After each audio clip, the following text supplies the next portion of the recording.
sebuah agama yang merupakan, kalau di dalam Al-Quran itu disebut garisnya millata Ibrahim. Jadi jalan yang ditempuh oleh Nabi Ibrahim.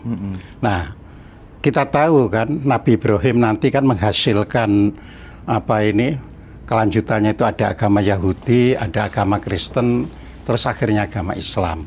Jadi di sini ya teman-teman yang bukan Muslim sekalipun yang Kristen harus paham karena itu merupakan mata rantai gitu loh ya. Dan Islam sendiri ya walaupun sama-sama klaim kepada Nabi Ibrahim dengan Kristen juga begitu, bapaknya Bapak Ibrahim dan sebagainya, tetapi kita perlu ketahui bahwa agama itu turun tidak dilahirkan di ruang hampa, tidak dilahirkan di ruang kosong ya. Jadi esensi agama boleh jadi tetap sama esensinya, ya esensi seperti tauhid dan sebagainya itu, tetapi implementasinya itu sesuai dengan budaya yang menerima. Itulah sebabnya agama Islam di dunia ini ya warna-warni karena dibalut oleh budaya-budaya setempat ya. Jadi jangankan di luar Indonesia ya, jangankan di luar Indonesia, di Indonesia sendiri ya kita bisa punya ciri, oh Islamnya orang Minang misalnya, tetap orang Minang itu menggunakan matrilineal. Jadi pewarisan pusaka itu lewat ibu ya. Padahal kalau kita lihat Al-Qur'an pembagian waris itu kan pada laki-laki ya 2 kali perempuan. Tapi di Minangkabau misalnya ya karena itu disebut pewarisan pusaka. Jadi tidak dianggap misalnya sebagai pewarisan pemilikan harta. Tapi itu dari leluhur turun temurun sehingga dipegang oleh perempuan. Nah itu namanya budaya ya. Jadi kita nggak bisa wah itu Islam di Minang kok gini, nggak bisa ya.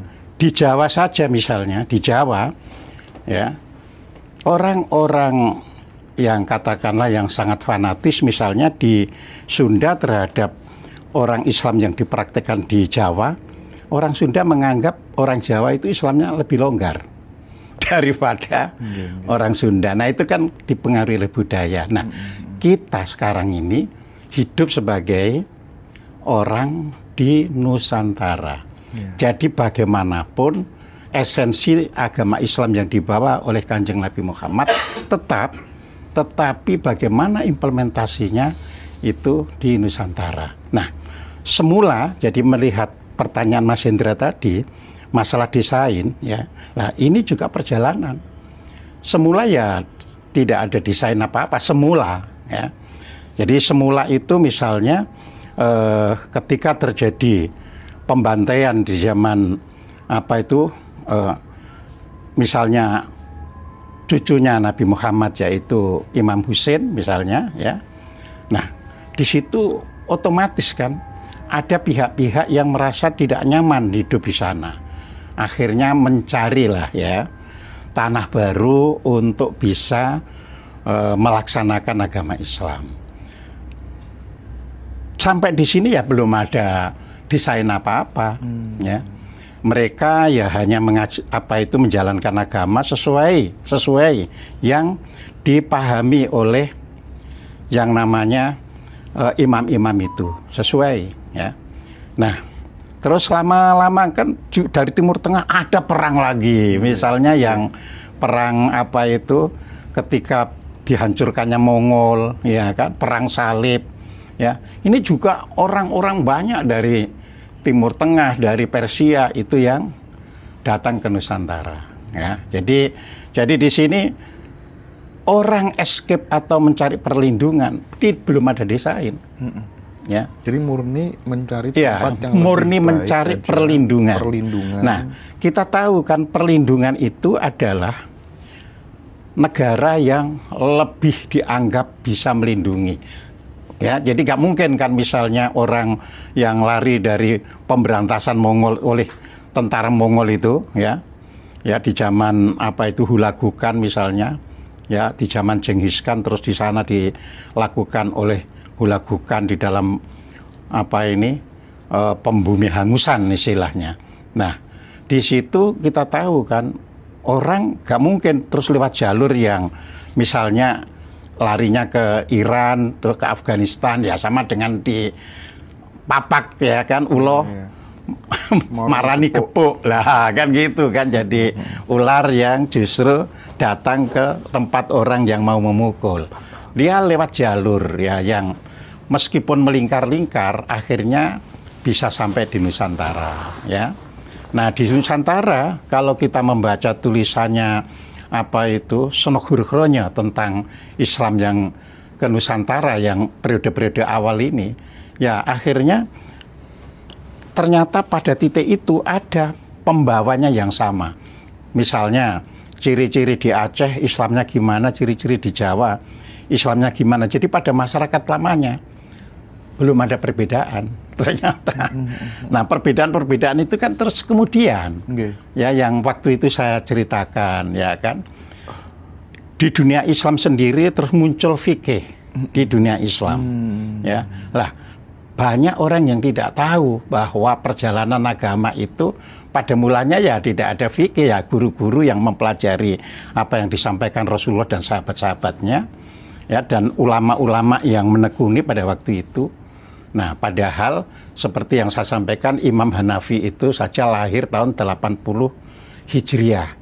Jadi kalau Rasulullah itu wafat pada tahun 11 Hijriah, makanya saya buat gampangan, berarti selisih 80 tahun itu kan gampangan. Kalau kan harus dikurangi 80, dikurangi 11, itu kan jadi repot gitu loh. Jadi kita ini harus loh, ternyata 80 tahun dari masa Rasulullah meninggal saja sudah menimbulkan pemikiran baru. Artinya tidak cukup dengan apa yang ada. Makanya waktu itu saya sampaikan bahwa Imam Hanafi adalah salah satu imam mazhab yang asas hadisnya itu paling sedikit. Ya, nggak lebih dari 20 hadis. Nggak lebih dari 20 hadis, ya kan. Baru nanti Imam Malik karena dia, aku kalau gitu ingin mendalami di Madinah. Nah, di Madinah karena itu tempat Rasulullah wafat, tempat sahabat dan sebagainya, dia mencoba melakukan pengumpulan ya hadis-hadis yang ada. Tapi tetap bukan sebagai perawi hadis, cuma mengumpulkan hadis yang digunakan untuk menyusun hukum ya. Jadi untuk menyusun hukum-hukum Islam kan gitu kan. Lah nanti ketika zaman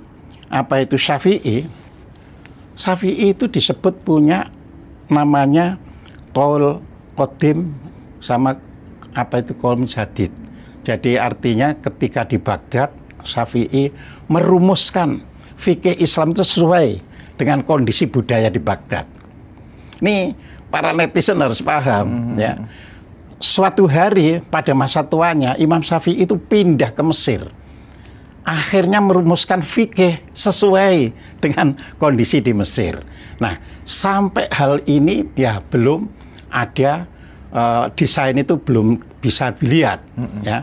Jadi pada waktu imam-imam mazhab itu desain itu belum bisa. Tapi imam-imam mazhab itu orang Mesir, orang Arab, orang sana semua, Pak. Kebanyakan itu hanya meskipun orang Arab ya hanya dikatakan ya orang Arab, tidak langsung berujung pada keturunan Rasulullah kecuali yang Madhab Syiah. Madhab Syiah itu kan diawali oleh Imam Ja'far ya, As-Shadiq ya. Ya jadi karena Imam Ja'far ini kan kalau diurutkan dari Nabi Muhammad terus Husain ya kan, Ali dulu, Husain lalu Muhammad lalu Ja'far ya. Jadi di sini masih ini keturunan dari gitu kan. Tapi yang lain-lain kan tidak. Seperti Imam Hanafi itu berguru kepada Imam Ja'far As-Shadiq. Artinya berguru pada cicit datuknya Rasulullah, ya kan? Imam Maliki juga sama, berguru pada waktu yang sama, tetapi memiliki pemikiran yang berbeda. Itu kan berarti kita tahu bahwa agama pada mulanya itu ya longgar sehingga bisa menghasilkan orang yang dididik saja bisa menghasilkan ya dua hal yang berbeda, terus juga berbeda dengan gurunya. Nah, jadi di situ ya. Imam Syafi'i juga berguru ya kepada Imam Malik ya. Walaupun ada yang mengatakan itu tidak secara langsung, maksudnya tidak ketemu Imam Malik, tapi ketemu muridnya Imam Malik langsung. Nah, ini saja ketika Imam Syafi'i membuat yang pemikiran fikih yang baru, itu juga berbeda dengan yang Imam Malik. Ya, mazhab Maliki dapat dibayangkan. Lah nanti Imam Ahmad bin Hambal itu ya juga belajar dari Imam Syafi'i. Guru murid ini sangat menghormati. Jadi misalnya Imam Syafi'i mengatakan Imam Ahmad bin Hambal itu seorang yang tawadhu, baik, ya, saling memuji, saling memuji, ya. Nah, saling memuji. Ini semua karena belum ada rekayasa, belum ada desain. Masih natural. Masih natural, ya kan? Orang jadi gampang sadar, oh berbeda karena pemikirannya kan ada landasannya. Ya. Tetapi di dalam perjalanannya, kan terus kita tahu kan, pada tahun yang sudah saya sampaikan, tahun 194 Hijriah, ya, itu lahirlah Bukhari. Nah, rentang 200 tahun dari masa wafatnya Rasulullah itu kita dapat bayangkan, ya, tentu jumlah hadis yang berserakan di masa Imam Malik, ya, di masa Imam Syafi'i, di masa Imam Hambali itu jelas berbeda. Ya, jadi kalau orang Jawa itu kan ada begini, Mas, ya, sak dawa-dawane lurung isih luwih dawa gurung. Jadi sepanjang-panjangnya jalan, ya, itu masih lebih panjang ucapan orang. Ucapan manusia. Iya. Ucapan manusia. 200 tahun ini kita tahu sendiri. Nah, setelah itu dapat dipastikan ada desain. Buktinya apa? Setelah masa itu kondisi terhadap perlawanan-perlawanan di dalam kekhalifahan itu meningkat. Nah, sebab kalau nggak ada desain ya seperti semula, ya tenang, oke, berbeda gitu kan. Makanya sampai terjadi perang salib, ya. Jadi perang salib itu kan kalau dilihat dari sudut tahun Masehi itu kan tahun 1096. Katakanlah tahun 1100 Masehi, ya kan. Nah, padahal tahun ini, ya kan, itu dekat dengan wafatnya Imam Ghazali. Jadi Imam Ghazali wafat itu tahun 1111. Artinya perang salib mulai, tapi dia sudah sepuh dan wafat. Ya. Nah, ini semua jangan dikira tidak ada, terus di luarnya ada campur tangan. Ya. Misalnya, Imam Ghazali itu kan mengajarkan agama Islam dari sudut fikih, akhlak dan sebagainya. Ya, sangat terkenal dengan Ihya Ulumuddinnya, ya, sangat terkenal, ya. Terus selain itu, padahal Imam Ghazali itu juga berpikir tentang ilmu-ilmu ma'rifat, ya, seperti al-munqidh dan sebagainya. Akan tetapi faktanya orang hanya berkutat di Al-Ihya Ulumuddin. Nah, itu faktanya. Nah, ini kan pasti ada yang arahkan. Kalau Imam Ghazali, jangan, ini kan saya berpikir kan terus-menerus berlanjut. Ya. Nah, jadi disinilah makanya tidak lama, ya kan, ada perang salib. Perang salib selesai itu tahun 1200, jadi artinya 100 tahun perang itu terjadi. Ya. Nah, kita bayangkan dalam waktu perang 100 tahun bagaimana agama itu akan bisa as it is seperti semula. Ya. Kan masing-masing ada kebutuhan, ada kepentingan. Wah, ini nanti bisa ketabrak dengan orang Islam begini, saya harus begini. Nah, makanya misalnya madhab Sunni, misalnya kekerasan terhadap menghadapi pemimpin berbeda. Ya. Jadi kalau orang Syiah, ya kan, terhadap pemimpinnya kalau dianggap misalnya dia tidak mengikuti jalur jalur yang sesuai dengan kaidah Syiah, ya, itu dilakukan perlawanan, ya. Makanya ingat ketika Syahri Sapalevi, ya, apa Syahri Sapalevi bukan Syiah? Ya Syiah lah. Oh, dia itu hidup beragama, ya, di negerinya. Jadi, tetapi oleh kalangan imam-imam dianggap apa yang dilakukan oleh, ya, Syahri Sapalevi itu berlawanan dengan apa yang dipraktekkan oleh orang-orang Syiah pada umumnya. Terjadilah perlawanan, ya. Katakanlah bahasa kasarnya adalah pemberontakan, bahasa kasarnya, ya kan. Nah, tapi di negara-negara yang mazhab Islam itu di Ahlussunnah wal Jamaah, ya.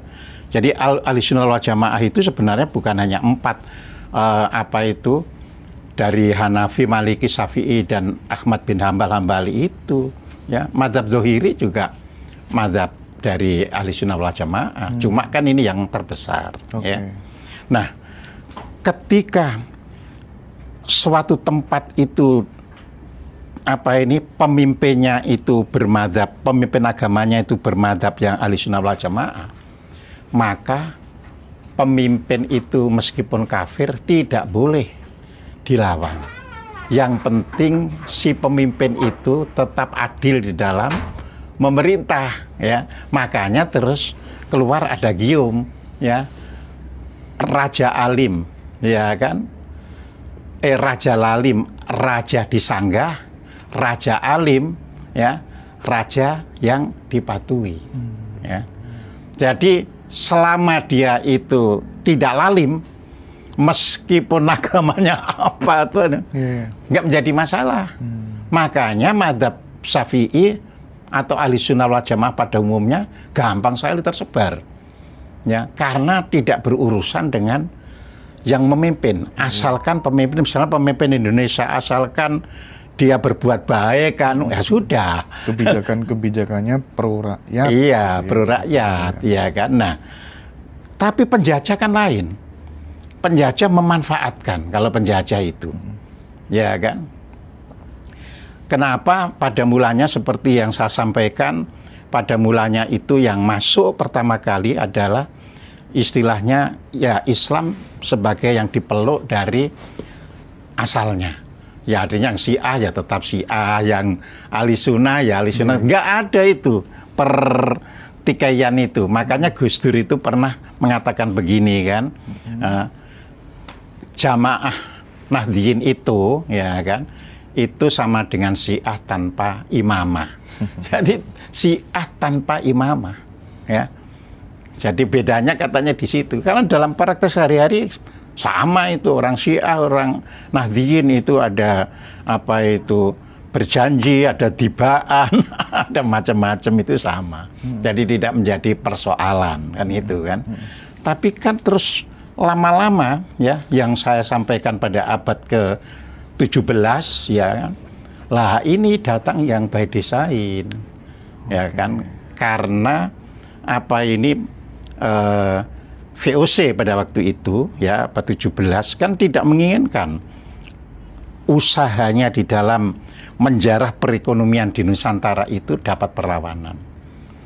Maka meskipun sama-sama dalam Ahlussunnah wal Jamaah, mulai digeser dari mazhab Hanafi ya ke menuju Syafi'i. Mazhab Syafi'i. Nah, ini yang disebut by design gitu loh. Nah, mazhab Syafi'i pun begitu kan, tidak ulama yang misalnya lurus kenceng sesuai dengan kaidahnya Imam Syafi'i, tapi ini bisa, ini agak miring-miring ini. Nah, jadi seperti itu gitu loh ya. Nah, jadi akhirnya makanya saya sampaikan pada waktu abad 18-19 ya, disitulah ada proses baru lagi ya kan, yang semula misalnya itu normatif biasa terus datang dari Yaman. Nah, datang dari Yaman ini ya, yang dikenal sebagai dari anak turun atau dari nasab Ba'alawi. Tapi kan kita ini tidak membicarakan sah tidaknya mazhab sah tidaknya nasab Ba'alawi. Di Ngaji Roso ini yang kita bicarakan adalah ya kan sejarahnya itu begitu. Jadi ini yang harus dipahami ya. Saya juga yakin orang-orang yang bernasab Ba'alawi di Indonesia ini ya ada yang tetap santun, aliman, iyalah ya. Iya. Tapi juga kita lihat juga akhir-akhir ini banyak yang kalau bahasa Jawa itu metakil, mentengkelek. Nah, ini kan nggak benar ya. Kita harus kembali bahwa kita orang Indonesia. Ya, dilahirkan 87% ya dalam kategori beragama Islam ya 87%. Nah, disinilah jangan sampai bisa melemahkan Nusantaranya. Perbedaan apapun bisa kita terima, tapi harus punya spirit ya untuk membangkitkan kejayaan Nusantara. Itu yang kita harapkan itu. Nah, kalau ada netizen mengatakan mencela misalnya apa yang saya sampaikan ini, saya cuma mengingatkan kamu makan di mana, lahir di mana, makan minum di mana, mati nanti akan dikubur di mana. Itu yang kalau sampai mengingkari kenusantaraan bisa-bisa dikubur, nggak ada yang mau terima di alam sana. Ya, ini yang harus dipahami. Ya, jadi kita ini harus fokus bahwa ya kita beragama Islam, kita tidak untuk menyesatkan orang, tidak ada lah. Wong kita ini dididik tawaduk, dididik hormat, dididik itu ya, tapi harus ingat kita harus menjadi orang Islam yang berkebangsaan saat ini Indonesia yang ada di Nusantara ini. Perbedaan tidak pernah kita masalahkan ya. Karena otak manusia itu beda-beda pikirannya, beda-beda latar belakangnya. Tapi kalau tidak mencintai Indonesia, nah itu berarti ada sesuatu yang salah. Kalau tidak mencintai Indonesia, ya, wong dilahirkan di sini, ya, makan dan minum di sini, tetapi kok bayangannya itu yang di alam sana, yang di luar sana. Nah, ini yang perlu kita sampaikan, ya kan? Jadi kita harus berani, ya, Indonesia itu bisa jaya kalau anak bangsanya setia kepada negara ini. Ya, ini karunia Allah. Ya, ini berkah Allah. Mengingkari berkah Allah itu apa namanya? Terserah Anda sendiri yang menyebut. Kalau orang mengingkari berkah Allah itu, ya, tinggal baca Al-Quran. Mengapa ada negara-negara yang digulung tikarkan dan sebagainya? Karena mereka mengingkari berkah Allah. Ya, contoh Sabak, ya kan? Oleh karena mereka itu mengkafiri kenikmatan yang diberikan Allah, maka jebol itu bendungan itu sehingga hancur. Nah, jadi di situ. Ya. Semoga inilah semua teman-teman seluruh rakyat Indonesia bisa waras gitu ya. Iya. Dimana bumi dipijak, di situ langit dijunjung gitu ya, Pak Gojim ya. Iya. Hidup di sini, tetapi justru pakai yang di luar kan ya lucu ya, aneh gitu kan. Iya, gitu. Nah, tapi kembali lagi Pak Gojim, sampai-sampai pemerintah harus membubarkan beberapa organisasi yang dinilai akan membahayakan eksistensi Republik ini gitu ya.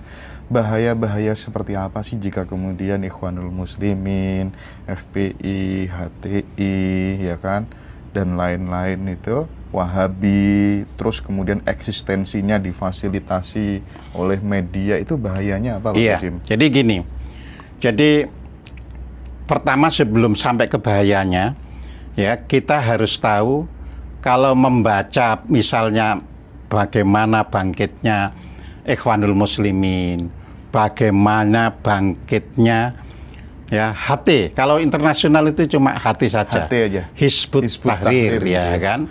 Ya, jadi itu artinya kelompok pembebasan, golongan pembebasan ya, Tahrir ya. Nah, di Indonesia ditambah I, di Indonesia kan gitu kan. Itu semua ya pusat atau markasnya bukan di negara-negara Islam. ya. Jadi Ikhwanul Muslimin, terus HT, ya, terus jamaah-jamaah lain yang ada di Indonesia ini, ya, itu pusatnya umumnya di Inggris, London gitu ya. Iya, ya. Jadi di Inggris sana itu ada kantornya Ikhwanul Muslimin, ada kantornya HT, ya, ada kantornya yang lain lagi, ya.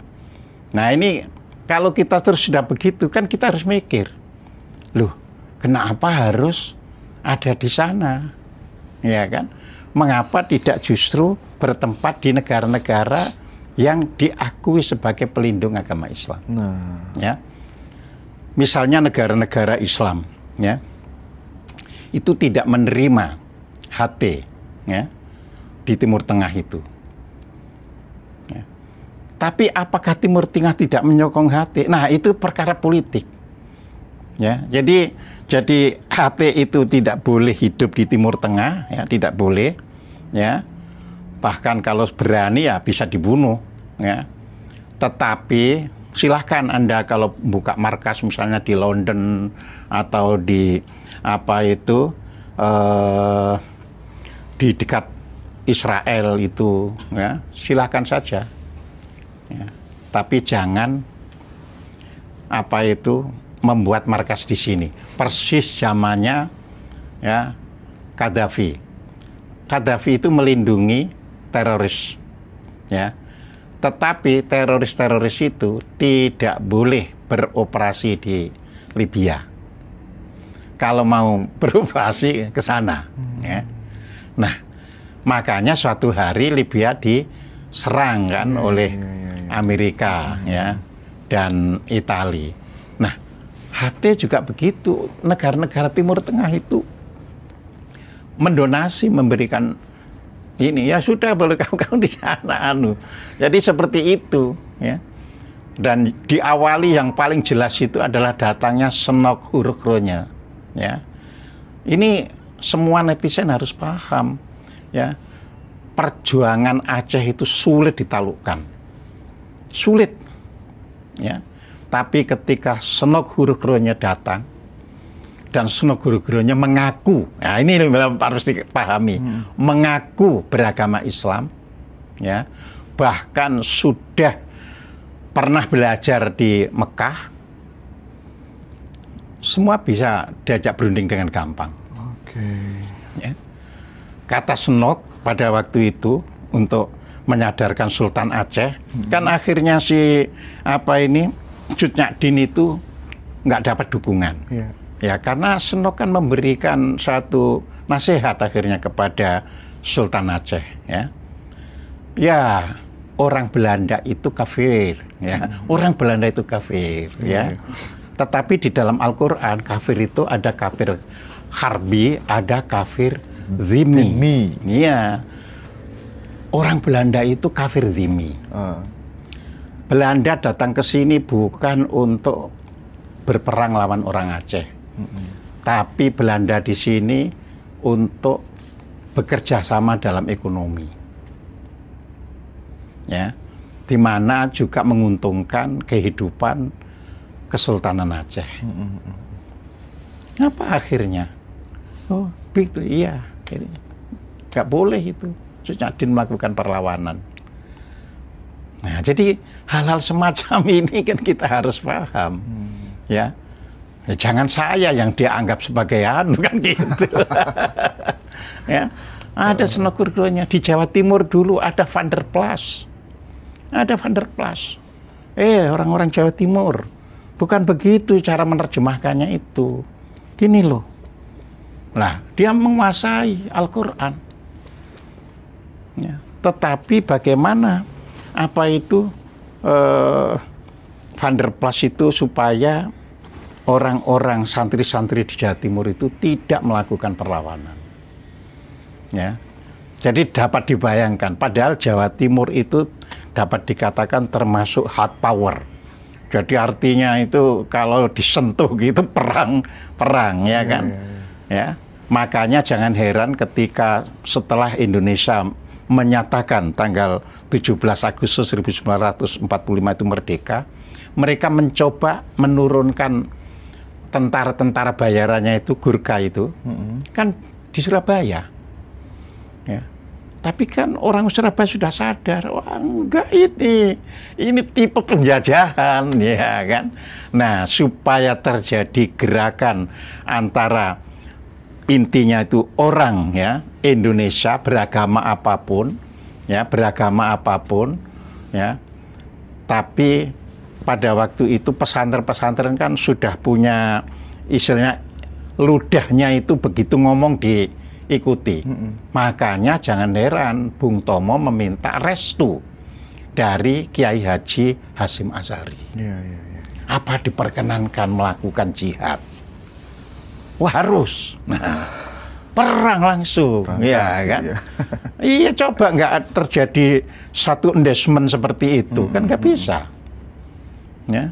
Jadi kita yang sekarang 79 tahun merdeka itu, jadi generasi-generasi milenial Gen Z harus sadar permainan penjajah itu belum selesai sampai hari ini. Ya, permainan itu. Ya, makanya selalu didatangkan yang aneh-aneh. Ya, betul. Tahun 90 misalnya, itu belum begitu menonjol kekuatan Ikhwanul Muslimin di Indonesia. Ya, tapi 3 tahun kemudian mulai merebak banyak. 98 Pak Harto jatuh. Jadi desain-desain itu seperti itu. Ya. Jadi kita harus paham betul bahwa ya negara seperti Indonesia ini sangat subur sehingga menjadi impian bagi bangsa asing ingin mendapatkan kekuatan ekonomi dari sini. Ya, makanya yang dipermainkan siapa? Ya orang Islam, Bung. Islamnya 87%. Ya mosok memainkan yang kecil. Iya, ya Pak. Iya. Ya kan? Kan kalau memainkan yang kecil nanti nggak bisa apa-apa.